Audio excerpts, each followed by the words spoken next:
Ivan, we have a lot to do in very little time. Hi, I'm Ivan. I'm Nick. This is DIY Detail. Today we're going to be washing, decontaminating, polishing, and coating this car in very short order. This car is one of our viewers' cars. Thank you for bringing it in. Extremely well maintained. So there's not a lot to do with it. We just want to brighten it up, clean it up, and coat it. It had a coating when it was new 9 years ago. That coating is still somewhat holding up. And it was technically a short-term coating. That goes to show you how a well-maintained coating can last and be durable. I like to talk, you like to talk. They want to see it happen quickly, Ivan. Yep. Can we work and explain at the same time? 100%. Okay, because usually these wash videos, they take as much time as the actual process, which is not that long. Yeah. It doesn't happen in 2 minutes, right? So should folks be intimidated by detailing, or should they embrace it full-heartedly? They should embrace it. It's fun, it's easy, it's simple, and it can be quick. Now I'm applying our rinseless wash. This is diluted 256:1 in our beautiful keg over here, and you can use anything you want to apply it, as long as you're applying it on the surface. Rinseless wash, a hyper-concentrated formula. You can put in your keg, you can put in your wash bucket, you can clean your interior with it, but let's talk about what it's doing on the paint right now. So what it's doing is emulsifying the dirt. And we're accused of cleaning clean cars here on a regular basis. This one is very clean. Does that mean no hose? We're not going to use a hose on this one yet. We are going to, because we're decontaminating. So we will need to have running water, but at this stage, it's really not necessary. You're applying rinseless to the surface. What does wheel cleaning look like for you, and when? So the wheel cleaning on this one, they're super clean. They just have a little bit of brake dust from the drive over here. This car was detailed in the fall, parked in the garage, and it hadn't moved since, till they brought it here. So the wheels are going to be extremely easy to clean as well. The whole vehicle is going to be easy to clean. And you might be here for a wash video. Yes, we're going to be washing it, but on the other hand, we're going to be doing so much more than just a wash. We're not only going to wash, Ivan, and decontaminate, but we're going to, I assume, polish and protect? Yes, we are. Now, this, as I mentioned, already has a coating on it. It's 9 years old, so it's held up very well. Listen, I want to wash, I want to talk. Can I start washing already, or is there something I have to wait for? Is there a magic amount of dwell time for rinseless to work the best? No, once it's on there, it's on there. Oh, perfect. And that's just not an efficiency thing from Ivan. That's the way the science works. Yeah. By the way, before I put this sponge on paint, might you delve into the science a little bit? The rinseless wash, you've been coined the godfather, I think, of rinseless wash? Something like that, yeah. I'm just an old guy that's been using it for a long time. But rinseless wash, we don't want to use a sopping wet sponge. We want a sponge on the verge of dripping. And we take our sponge, we lightly go across the surface. There's no pressure being exerted. And the sponge is actually lifting more moisture off the surface than it's putting on. That pre-spray that we put on, we're lifting it off and lifting the dirt off at the same time. Sponge is two-sided. I use one side for the hood. I'm going to use another side for the fender. Now, a no-hose rinseless wash, safe and thorough enough for a pre-polish and coating, deep clean? Yes. But remember, we're going to be decontaminating, so a hose is involved with decontamination. Absolutely. I'm so used to our chemical rinse chemical, or foam rinse foam. We teach that, right? To rinse in between, sandwiched in between your chemical, and then do your contact wash. So I'm so ingrained in that way. It's very rare that we do a video like this, and it's not that we can't do it. It's just that everything is better washed when you do the foam rinse foam, or the chemical rinse chemical, in my opinion. Right. Now, this particular vehicle, we know it's well maintained. We know its history. We know how lovingly taken care of it is. Therefore, we're not concerned. And we also see how clean it is. So there's no concern for me to just do a bit of pre-spraying and start washing. Well, you're right, because the rinseless wash emulsifies and puts in suspension dirt on the surface. So on white paint, usually it gets brown, even after we chemical rinse chemical. So to see no brown at all, and just see very light dirt or debris in some of these bubbles, I can see exactly what you're talking about. Yeah. Folks might see us dunking our legacy sponge in the bucket. How often do I do it, Ivan, and what is happening as I'm doing that? I like to do it at every panel or every 2 panels. In this case, it's 2 panels because I'm doing one side of the sponge on one panel, the other side of the sponge on the other. And what's happening when we're dunking, any dirt that we've absorbed off the surface is being dropped into the bucket, goes down to the bottom of the bucket. How do you feel about a double side per panel method with the Legacy sponge, since we're not using the hose, where you do the black side, same foam, but it's a different color. Then you flip to the red side just to make sure you've cleaned it well enough. You can do that, but like I said, this vehicle is already very clean. So we're just taking a bit of dust off of it, and our sponge, even when we do the lower sections, comes off the vehicle clean, meaning it's not absorbing any dirt off the vehicle. There's no dirt to absorb. I love how with Rinseless Wash, you can actually see where you've been. Like sometimes I get a little lost in thought and I lose focus. And then I'll be like, where was I, right? But I could see all my panels look consistent here, and there was really sharp, I would say almost beads on the place that I hadn't cleaned yet. Is that just the Rinseless working, or how's that to the visual eye? Like what's actually occurring? Well, if there's an area that you missed, like you said, you'll see beads. Whereas where the sponge has been, you'll see lines and sort of beads. They're not consistent like when we pre-spray. Last part I left, the front, to make sure that if there were any insect remains there, they've been properly emulsified, broken down, and they just wipe off with ease. The M4 is such a nice vehicle too. I like a coupe. And this one has a red leather interior. The white with the red, just a striking combination. Now Nick, this is a white car. We could simply take iron remover and spray it all over the car, deal with the odor, but at the same time, it would sort of decontaminate. But we prefer to be a little more efficient here. That means our perforated synthetic decontamination towel, 1 spray on the panel, 1 spray on the towel, and we agitate. Is that the dynamic duo of decontamination? I guess you could put it that way. Was this your idea back in the day to pair iron remover on top of Rinseless for lubrication and effectiveness? I've been doing this for about 20 years, so yes. But originally you had shops where you did a lot of vehicles. Right. And our shops, I was the one that was in charge of process. So making sure that everyone was efficient, effective, and happy employees too. And so what did your employees think of the Rinseless Wash method when y'all first adopted it? Are you crazy? Or some of the words spoken. But once they tried it, they were like, oh, this actually works. The old guy's onto something. Wasn't that old then, I was your age, but anyways. 1 spray per panel, which means after 4 panels, it's time to dunk your sponge or your decontamination towel back into your bucket with the sponge, right? Like, can you explain, is that safe? Why is that safe? Yeah, it's safe. The minimal amount of iron remover we might be transferring there is not an issue. Well, you actually can hear a bit of contamination on the carbon fiber hood. Absolutely. Or roof, I should say. And then as far as where do the contaminants go when I'm deconning and I'm putting this back into my Rinseless bucket, are they all coming off then? Were they ever a concern when they're in the perforations to begin with? No, they're coming off quite easily. That's what the Rinseless does. And you can also do this with incredible suds. Ivan, tell me if this is just in my head. If I have a really rough section, and this isn't even really rough, right? Yeah. I do 1 spray on the towel, 1 on the panel, and I'm going after it and I'm like, ooh, I think I plucked something. Yeah. I'm gonna do a fresh side now. If you want to, yes. So is there logic to that that could actually be a safer method, or is that just in my head? If you feel the need, do it. Okay. You heard it here first, folks. Always better to err on the side of caution. Could I stretch to the glass as my 5th panel? Am I worried about doing everything perfect on the glass too? On the glass, I'm not so concerned.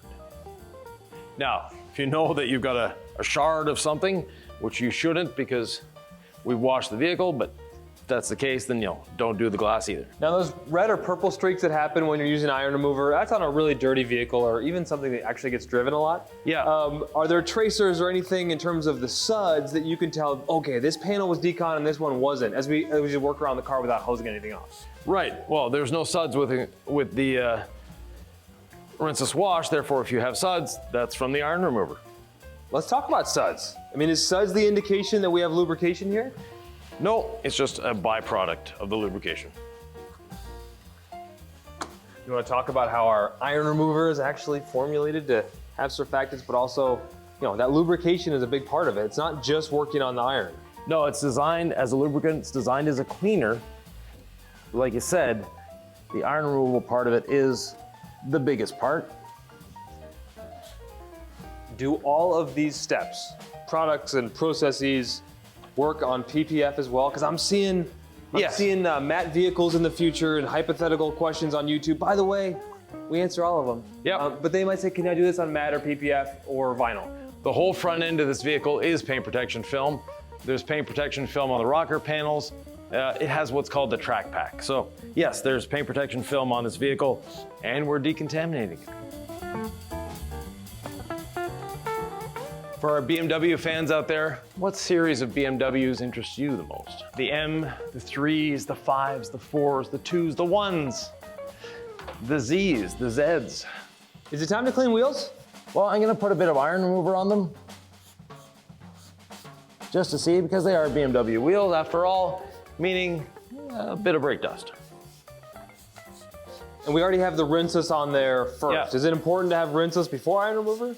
Not necessarily. Like I said, these wheels are extremely clean, so I doubt we're even gonna get any red tracers, but we'll see. It's almost like following this channel could inspire you to keep your car as clean as this one. And wow, there's probably a way they could do that, right, Ivan? Yeah, there's this thing called subscribing. So it's a button that's down there, just over there a little bit. Subscribe, and then you get this little bell beside it. That's a notification bell. The notification bell, what it allows you to do is every time we release a video, which is Monday, Wednesday, Friday, and Sunday, you get a notification. I realized I hadn't done the side mirror. And so it was all dry. So instead of putting my towel right on there, I just freshly had grabbed the towel. So I did this, and I squeezed out rinseless wash for lubrication, one spray on the towel, one on this carbon fiber here. I'm just working it in gently, Ivan. Yep, and also don't forget the front bumper, Nick. Fresh side, boom. Yeah, plenty of lubrication left on the front bumper. It just dried over there on the mirror. So there is a bit of red tracers coming off these wheels, Nick. I see that. So we'll give them a good brushing with the wheel and body brush, making sure to get into the corners. And these are really interesting BBS wheels. They got a beautiful design to them, the open spokes, and the owner does a great job of maintaining them. There's always going to be a little brake dust in there because it was driven here. How you clean wheels matters, and the order is also important, Ivan LaCroix. Yes, extremely important. I always start with the face of the wheel, then I go in and do the barrel. That way, if there's anything on the barrel, as I'm pulling my brush out and it leaves it on the face, when I'm rinsing it away, I won't be scratching. But if you do your barrels first and then scrub the face or brush the face, you could be imparting a bit of damage there. And actually on this wheel, the brake dust is not coming off the wheel, it's coming off the caliper itself. So you can see the river of red coming off of this wheel. How's it doing on your side, Nick? That was great. I'm actually just enjoying using this lug nut brush. I usually don't feel the need to use the lug nut brush, but there's plenty to clean here, and it's a joy to clean because obviously it's been well taken care of. Yeah, that's one of the nice things about detailing as a hobby. Your vehicles are easier to clean. The better you maintain them, the less work it's going to be. Some people sort of apprehend the, oh, I have to clean my car, where a lot of us look forward to doing it. Of course, we all prefer driving a clean car. There's folklore that says a clean car is a little faster, gets better fuel economy, has more horsepower, so not sure if that's true, but we've heard it many times before. Now, a lot of people look at our barrel brush and go, ooh, old school. It is old school, and that's a great thing. This type of brush has been effectively cleaning barrels for decades and doing it well and safely. The Tampico fibers are spectacular for cleaning without scratching. And you have to remember, when you put a brush in your wheels that you wouldn't put on your paint? If the answer is no, then you might not want to be using that on your wheels. Some of you might be concerned that the iron remover is drying on the vehicle. We're not concerned, it's not a problem. Our iron remover rinses away cleanly even though it's dried on the surface.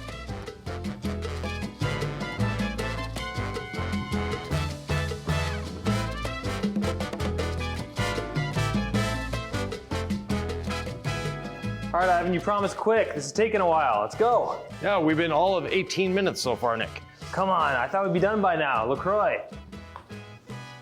How many steps we gotta do? We need to properly decontaminate, right? And that's why we're doing the extra rinse. Right.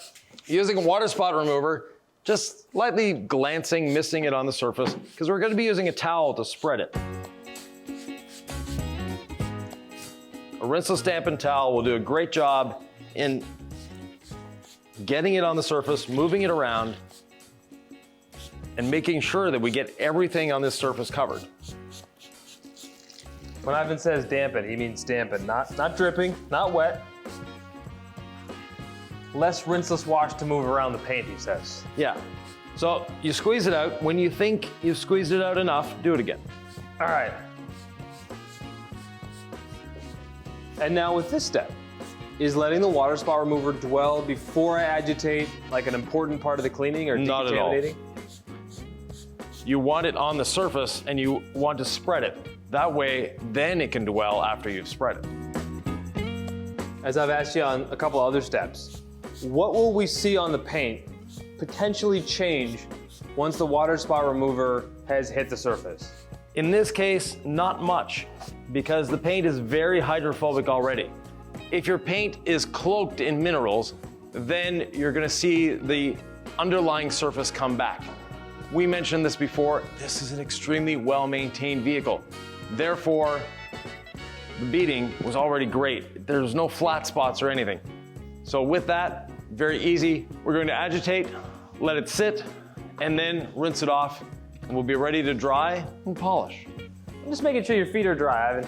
Now it's a different technique.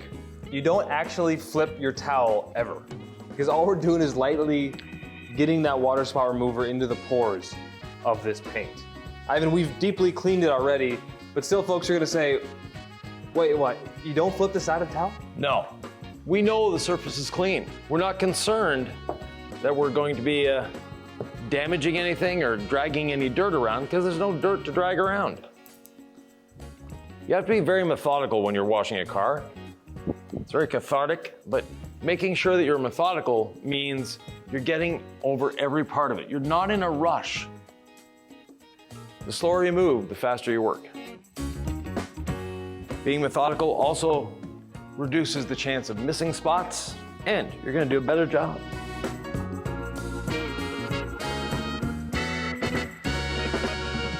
All our chemicals are safe on all automotive surfaces. We've used it on glass, we've used it on carbon fiber, we've used it on plastics, we've used it on paint. Every surface can be cleaned with DIY water spot remover. Not all water spot removers are made the same. Yeah, we like to essentially call this stage the mineral cleanse. Yeah, that's what we're doing. We've cleansed the minerals off the surface. Now, this towel, I'm not gonna put it back in my wash bucket. I'm going to wring it out again. Once I've wrung it out, I'll put it in fresh water, let it dwell, and then we'll launder as normal. Are you spraying water spot remover on the wheels or ever using this to agitate that in there? No. Okay, but you could or you never would? You could, it's not necessary. These wheels are already beading water, they're fine. But if you have a coating on your wheels and they're not beading anymore, then yes, water spot remover might be a great solution for it. Final rinse, then we dry and we polish.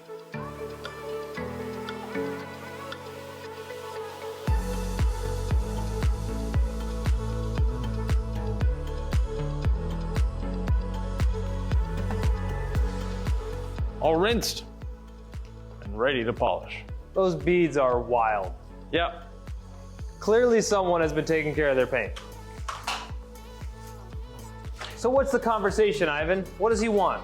He just wants the DIY touch, the polish, the coating, like he clearly knows what he's doing. Yeah, the vehicle was a little in his eyes, chalky, with the odd little scratch here and there, and just wants to renew the coating, making sure that everything is as good as it can be. Plus, coating technology has changed in 9 years. Time to dry. It's doing a great job drying the floor, but we also have to dry the car.